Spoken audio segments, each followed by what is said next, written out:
A advocacia trabalhista, ela precisa estar atenta, ela precisa estudar, ela precisa se qualificar. Quando a gente olha numa planilha quais são os maiores índices de ações trabalhistas, é quando tinha o maior índice de geração de emprego.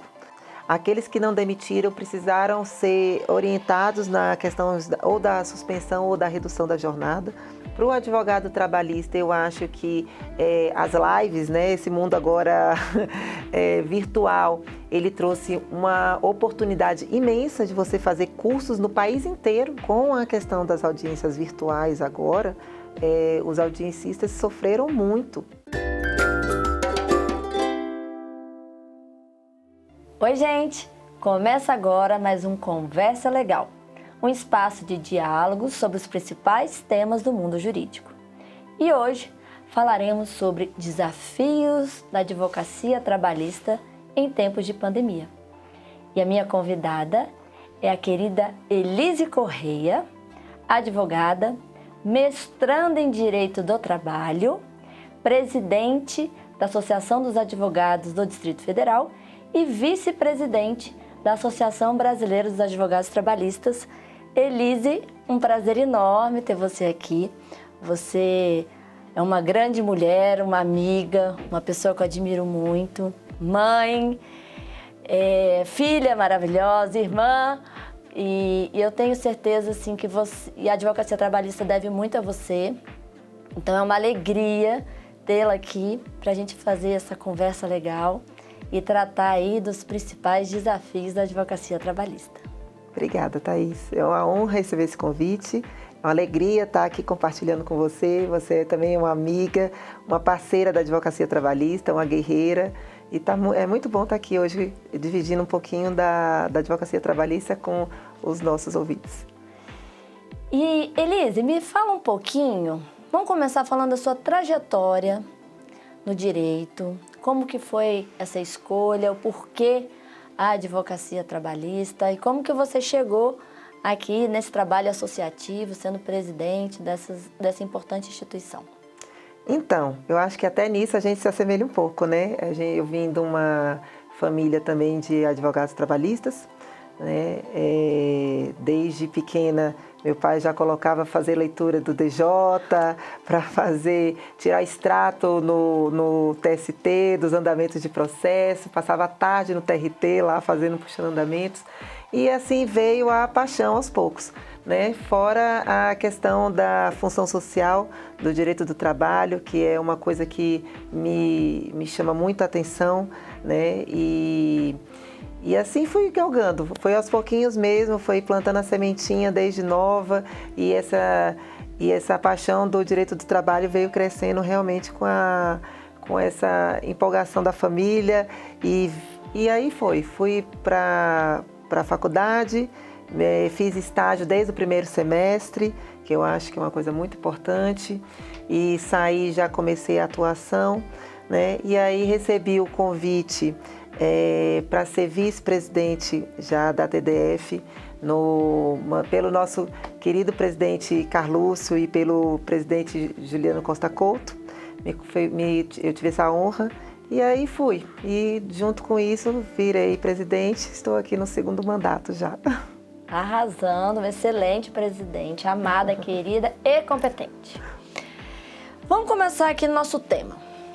Quais são as principais dificuldades, desafios hoje da advocacia trabalhista?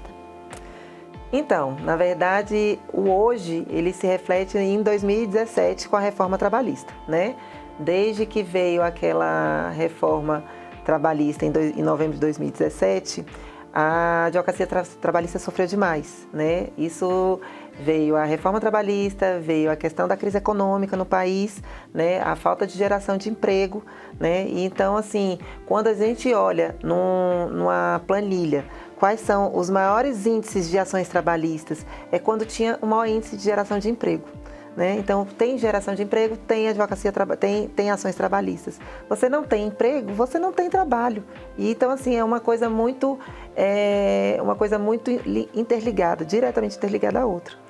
E aí, em 2017, veio um solavanco nos advogados que trabalham com o direito sindical, porque o sindicalismo sofreu um baque grande, né, com a retirada das suas contribuições. Veio também questões que mexeram diretamente nos direitos individuais, né? E isso afetou demais as ações trabalhistas, né? Então, com isso, diretamente houve também a redução de demanda. Agora, eu lembro que na época a advocacia trabalhista ficou bem dividida, né? Assim, eu lembro que tinham advogados a favor, outros contra. Você acha que isso agora já mudou? Mudou bastante. Eu acho que mudou bastante. Poucos ainda defendem a reforma trabalhista e eu até comento assim, eu comento bastante para aqueles poucos defensores que se isso não afetou diretamente ao seu escritório, e todos dizem que sim, que afetou diretamente o escritório. Aí é uma questão de convicção política mesmo, de que a reforma trabalhista veio para um bem maior, né, para aqueles que defendem. Porque, na verdade, assim, eu lembro que na época, quem era mais a favor da reforma, normalmente os advogados que trabalham mais para empresas e tal, mas na prática houve redução de demanda para todo mundo. Claro, porque se houve redução de ações individuais, você também impacta diretamente aos escritórios que são empresariais, né? Então, realmente, assim, afetou a toda a esfera da advocacia trabalhista, sem exceção. Foi sindical, a advocacia trabalhista patronal e a advocacia obreira. Realmente foram todos afetados muito. E a pandemia vem e traz aí um cenário de mais dificuldades ainda, né? A gente tem ali com os tribunais sem fazer audiência, toda uma situação, inclusive você, né, junto com outros colegas também, você protagonizou um movimento bem legal aqui no Distrito Federal, para a porta do tribunal, junto com outras entidades, a OAB e vários colegas. E com certeza a pandemia também intensificou aí, trouxe maiores desafios, né? A pandemia, ela amargou ainda mais a tão sofrida advocacia trabalhista, né? Primeiro porque, assim, muitos advogados trabalhistas, a base da advocacia trabalhista hoje, ela fica na primeira instância. E ela se resolve fazendo os audiencistas, né, os advogados que fazem aquelas audiências diárias. Temos também a advocacia que vive muito daqueles acordos diários, do Sejusc. Com a pandemia, no primeiro momento, o tribunal fechou quase 2 meses, né? Então, isso já foi, só por isso, esse impacto já foi muito direto, né? Daqueles que viviam daquele movimento diário do tribunal. E aí, em seguida, com a readaptação do tribunal ao home office, né? E esse movimento online, a advocacia trabalhista, ela teve primeiro que se reinventar, né? A gente foi muito contrário, fizemos um movimento inicial realmente do Fique em Casa, porque foi no início da pandemia, né? Quando a gente viu que tinha se estabilizado a situação, a gente fez o movimento inverso, pedimos a reabertura dos fóruns trabalhistas, né? E aí com isso fomos com carro de som, fizemos uma mobilização grande junto com a OABDF, né? Tentando realmente trazer uma sensibilidade ao tribunal, porque a advocacia estava sangrando, né? E aí veio de novo esse pico, né? Essa segunda onda, e a gente realmente recuou e estamos no Fique em Casa, né? Apesar das dificuldades, mas passado mais de um ano, a gente acredita que hoje os advogados acostumaram, na verdade, né?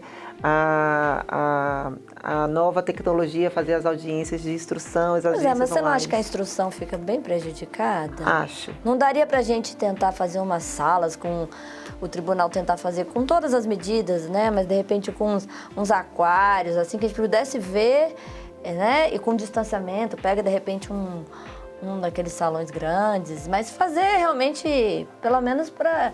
Porque, assim, é muito complicado, né? Porque a questão de prova é muito importante, né? E é o momento, assim, que define depois todo o processo. E nesse ponto, por mais que a tecnologia possa ajudar, e ela ajuda, né? E acho que em grande medida até já atende, né? Alguns atos e tudo mais, mas esse ponto da instrução probatória eu acho muito delicado. Então, essas salas, elas existem. Foi até inclusive um pedido da TDF com a OAB-DF, a gente requereu, fizemos uma sessão plenária, né, com o tribunal e foi deliberado realmente essa sessão dessas salas. Né? Então, o tribunal cedeu aqui para Brasília 3 salas, para Taguatinga 1 e para Ugama 1 também. Está funcionando? Estavam Ou a funcionando. demanda está muito maior? Não, estavam funcionando. Mas com essa segunda onda, o tribunal realmente fechou de novo tudo, inclusive essas salas. Eu concordo com você, Thaís, com relação à questão das audiências de instrução. Eu acho que as demais são muito simples, as iniciais e as conciliatórias. E as de instrução, a gente sempre fica nessa questão da perda da prova, na questão se a prova tá lícita, se ela está limpa, se ela está isenta, né? É uma questão muito controversa. Mas, por outro lado, você fica muito também na questão da perda da prova, né? Processos que estavam aguardando audiência em 2020, que eram de 2019, e eles... Ou seja, já eram processos de 2019 que foram estancados em 2020 e agora estão em 2021. Você tem aí 2 anos em aberto sem a prova. E as testemunhas esquecem e você perde contato. Então, assim, são 2 pesos, 2 medidas. Aí cada advogado... O tempo também corre contra, né? Cada advogado tem que medir o que acha melhor para pedir a suspensão ou não do seu processo, né? Aí realmente é uma questão, é muito difícil que o advogado tem que... E outro ponto também que eu percebo, né, além dessas prós e contras da audiência presencial, né, e a possibilidade da gente criar formas, né, de contornar isso, é também um cenário que altera o mercado, né, aqui, principalmente nós no Distrito Federal que temos os tribunais superiores, né, porque... Não, sem dúvida era um mercado aqui, né, para uma parcela considerável, a atuação no TST e também como correspondente de outros estados para fazer vários atos processuais que agora, não é, os advogados vão poder fazer do próprio escritório nos outros estados, né? Isso tem um impacto também interessante e preocupante em termos já do cenário atual da advocacia, que já tem uma escassez de mercado, não é? E reforça aquilo que você já falou, que já vem desde lá de trás, e ainda temos esse contraponto importante também. Sim, sem dúvida, né? Aí vem onde eu falei para você da questão dos audiencistas, né? Com a questão das audiências virtuais agora, os audiencistas sofreram muito, né? Porque cada advogado pode fazer do seu local, né? Do seu estado, da sua casa, e deixa de contratar o audiencista aqui de Brasília. Tirando isso dos audiencistas, tem realmente também aqueles que contratavam para fazer sustentações orais no TRT ou no TST, né? Era muito comum isso, inclusive assim, muitos advogados de Tocantins que acabavam não se deslocando para cá, né, para fazer sustentações orais, acabavam contratando a Advocacia Trabalhista do Distrito Federal para fazer sustentações orais no TRT, né? E também houve essa perda de espaço, né? E no TST de igual modo, né? Hoje a gente não precisa mais contratar advogados locais, porque cada um pode fazer da sua casa. Então é mais um impacto grande para a Advocacia Trabalhista do Distrito Federal. E você como representante, né, de entidades de classe, né, como presidente da Associação dos Advogados Trabalhistas no DF, vice do Nacional, que medida essas entidades, né, também a ordem, institutos, podem contribuir nesse cenário? Então, o que a gente tem feito é uma bandeira da ABRAT, né, da Associação Nacional, de que instrução fora do foro é desaforo, né? É uma bandeira da ABRAT e que realmente a gente deve instruir somente com o retorno das atividades presenciais. E que as atividades presenciais elas devem retornar. Mas aí a gente se contrapõe, porque assim, como a BRAT é uma questão já nacional, né, a cada estado, fica muito envolto isso a cada estado, né, tomar a sua associação local, tomar a sua decisão se se demanda esse retorno ao tribunal ou não. Hoje aqui em Brasília, a TDF, ela permanece no Fica em Casa, porque enquanto essa onda não diminuir, né? Mas o que as entidades nacionais têm feito e as entidades locais é isso, é tentar, enquanto isso, dar maiores estudos, uma qualificação, muitas lives, muitos cursos, né, para o advogado se qualificar mesmo nesse período, né, para tentar. Teve muita demanda também na pandemia agora. As demissões? Né, não só de demissões, né, de estudo mesmo por conta das MPs que foram Isso, né, as novas promulgadas. legislações da suspensão, redução de jornada. Isso, que foi o ano passado, esse ano tivemos de novo. Muita consultoria, né, também. Muita consultoria. Então, assim, a advocacia trabalhista, ela precisa estar atenta, ela precisa estudar, ela precisa se qualificar, né, para se destacar mesmo, né? Ela tem que estar, o advogado trabalhista, ele tem que estar qualificado, tem que estar atento às mudanças. A gente sofreu muitas mudanças do ano passado para cá, né? Desde o início da pandemia. E até identificar novos nichos, novas, né, oportunidades nas dificuldades. Exatamente, né? Consultorias têm sido muito demandadas, né? Aqueles que não demitiram precisaram ser orientados na questão ou da suspensão ou da redução da jornada, né? Então, assim, também se abriu um nicho com a pandemia, né? Seja por ações trabalhistas novas, seja por conta de consultorias das empresas, né? Também teve essa oportunidade na pandemia, né? E quais são, assim, as dicas que você passaria para os jovens advogados que querem seguir a área trabalhista? Eu sou professora, eu sempre, primeiro dia de aula, eu pergunto, o que vocês querem ser? Que área vocês gostam mais, né? É algo que muitas vezes desperta na faculdade, às vezes não, às vezes é só depois, na prática, né?